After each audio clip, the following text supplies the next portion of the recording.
എല്ലാ മാന്യ പ്രേക്ഷകർക്കും പുതിയൊരു വീഡിയോയിലേക്ക് സ്വാഗതം. ഇന്ത്യയിലെ കർണാടകയിലെ കൽബുർഗിയിലെ ഒരു ബുദ്ധക്ഷേത്രവും ആത്മീയ കേന്ദ്രവുമായ ബുദ്ധവിഹാരം സന്ദർശിക്കാനാണ് ഇന്ന് നമ്മൾ പോകുന്നത്. 2007 ജനുവരി 7 ഇത് ആരംഭിച്ചത്. സാഞ്ചി, സാരനാഥ്, അജന്ത, നാഗ്പൂർ തുടങ്ങിയ പ്രമുഖ ബുദ്ധ കേന്ദ്രങ്ങളുടെ വാസ്തുവിദ്യാ സവിശേഷതകൾ സമന്വയിപ്പിച്ചാണ് ബുദ്ധവിഹാർ സമുച്ചയം പരമ്പരാഗത ബുദ്ധ വാസ്തുവിദ്യയ്ക്ക് അനുസൃതമായി നിർമ്മിച്ചിരിക്കുന്നു. ശാന്തതയ്ക്കും പ്രശാന്തതയ്ക്കുമിടയിൽ സ്ഥിതി ചെയ്യുന്ന ബുദ്ധവിഹാർ നിങ്ങൾ സമാധാനം ആസ്വദിക്കുന്നയാളാണെങ്കിൽ സന്ദർശിക്കേണ്ട സ്ഥലമാണ്. ഗുൽബർഗ സർവകലാശാലയ്ക്കുള്ളിൽ സ്ഥിതി ചെയ്യുന്ന ഈ സ്മാരകം ഇന്ത്യയിലെ പരമ്പരാഗത ബുദ്ധമത ശൈലിയിൽ നിർമ്മിച്ച ഒരു പ്രധാന ബുദ്ധമത തീർത്ഥാടന കേന്ദ്രമാണ്.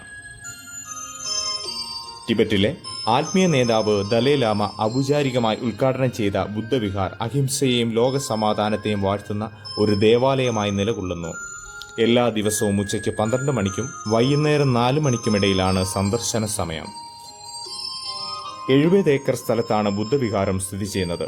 8 കോടിയധികം രൂപ ചെലവിൽ സിദ്ധാർത്ഥ വിഹാർ ട്രസ്റ്റാണ് ഇത് നിർമ്മിച്ചിരിക്കുന്നത്. ഇത് ദക്ഷിണേന്ത്യയിലെ തന്നെ ഏറ്റവും വലിയ ഒന്നായി കണക്കാക്കപ്പെടുന്നു.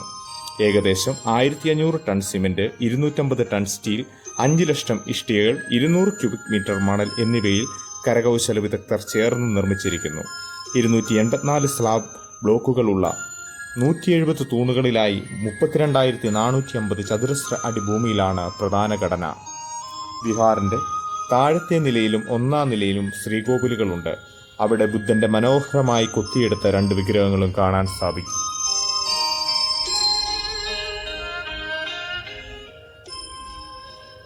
പുതിയൊരു വീഡിയോയുമായി നമുക്ക് വീണ്ടും കാണാം. എല്ലാവർക്കും നന്ദി.